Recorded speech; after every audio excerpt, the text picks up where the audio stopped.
Hello Tirupati people, welcome to it's my Tiruchanur. Firstly అందరికీ వరలక్ష్మి వ్రతం శుభాకాంక్షలు. ఈ వీడియోలో వరలక్ష్మి వ్రతం ఎందుకు చేసుకోవాలి, ఎలా చేసుకుంటారో, ఇంతకీ మేమెలా చేసుకున్నామో తెలుసుకుందాం. ఎలాగైతే తిరుమల ఆలయ అందాలు అందరి మనసును దోచేస్తాయో అదే విధంగా తిరుచానూరు పద్మావతి అమ్మవారి ఆలయం మా తిరుచానూరు ప్రజల మనసులను దోచేస్తుంది. అమ్మవారి పద్మ సరోవరం చుట్టూనే మేము వెళ్లే మార్కెట్ ఉంటుంది.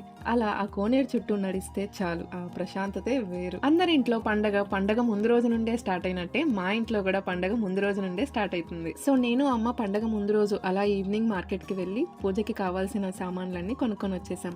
ఇంత పుణ్యక్షేత్రమైన తిరుచానూరులో పుట్టి పెరిగినందుకు మేము నిజంగా అదృష్టవంతులమని అనిపిస్తుంటది. ఇంకా ప్రతి శుక్రవారం అయితే పద్మావతి అమ్మవారి ఊరేగింపు మాకు చాలా ప్రత్యేకమైనది. ఇలా టెంపుల్ గురించి చెప్పాలంటే ఈ వీడియో సరిపోదు.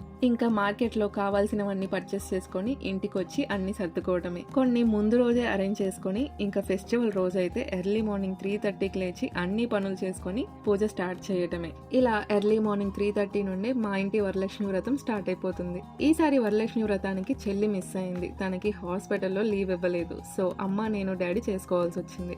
మా అమ్మ చాలా ఇష్టంగా చేసుకునే పండుగ ఇది. ప్రతి పండుగ చాలా ఇష్టంగానే చేసుకుంటాం, కానీ వరలక్ష్మి వ్రతం అమ్మకి చాలా స్పెషల్. ఎందుకంటే ప్రతి స్త్రీ తన మాంగళ్యం బాగుండాలని చేసే వ్రతం కాబట్టి. మన తెలుగు కుటుంబాల్లో ప్రత్యేక స్థానం ఉన్న వ్రతం వరలక్ష్మి వ్రతం. అందరికీ తెలిసిందేంటంటే ఈ వ్రతాన్ని శ్రావణ మాసం శుక్రవారం రోజున చేసుకుంటామని.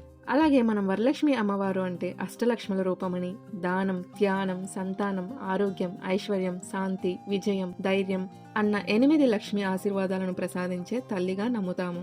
అసలు వరలక్ష్మి వ్రతం ఎలా మొదలైంది అంటే, పురాణాల్లో చెబుతున్న కథ ప్రకారం ఒకసారి పార్వతీదేవి శివుడిని అడిగిందట, స్త్రీలు తమ కుటుంబ సంతోషం కోసం ఏ వ్రతం చేయాలి అని.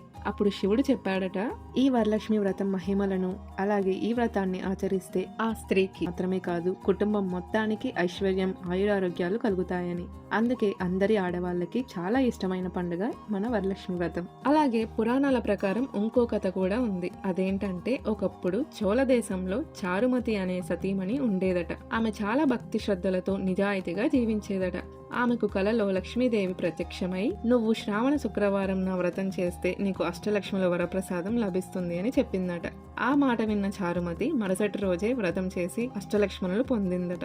అప్పటి నుండి ప్రతి ఇంట్లో వరలక్ష్మి వ్రతం సాంప్రదాయం మొదలైంది. ఈ వ్రతం అంటే కేవలం పూజ కాదు, కుటుంబానికి ఆనందం, ఆరోగ్యం, ఐశ్వర్యం ప్రసాదించే అమ్మవారి ఆశీర్వాదం అని నమ్ముతారు. ఇలా పండుగలు చేసుకోవడం వల్ల మనకి తెలియకుండానే మనలో చాలా positive vibes and good feel వస్తుంది. అలాగే ఫెస్టివల్స్ కి డెకరేషన్ చేయడం వల్ల నాకు చాలా స్ట్రెస్ ఫ్రీగా, పీస్ఫుల్ గా అనిపిస్తుందని ఇలా డెకరేషన్ చేస్తుంటాను. కానీ ఈ రోజుల్లో ఏంటంటే వరలక్ష్మి వ్రతం అనేది ఆడంబరాలకి, అట్టహాసాలకి నిలువెత్తు నిదర్శనం అయిపోయింది. తప్పు లేదు, ఎవరి స్థితిగతులను బట్టి వాళ్ళు చేసుకుంటారు. అలాగే గ్రాండ్ గా చేయాలని అని ఏమీ లేదు. మనకి నచ్చినట్టు, మనకి తోచినట్టు భక్తితో ప్రశాంతంగా వ్రతాన్ని చేసుకుంటే సరిపోతుంది.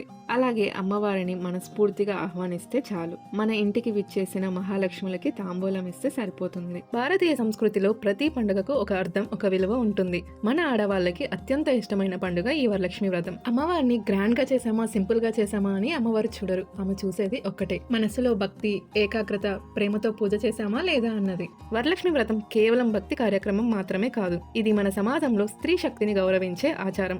ధనికులు, పేదలు అన్న తేడా లేకుండా అందరి ఆడవాళ్లు మహాలక్ష్ములే అని చెప్పే గొప్ప పండుగ ఇది. సో పండుగలు కేవలం సాంప్రదాయమే కాదు, అవి జీవన పాఠాలు కూడా. ఈ వరలక్ష్మి వ్రతాన్ని మా ఇంటి మహాలక్ష్మి అయిన మా అమ్మతో కలిసి ఇలా జరుపుకున్నాం.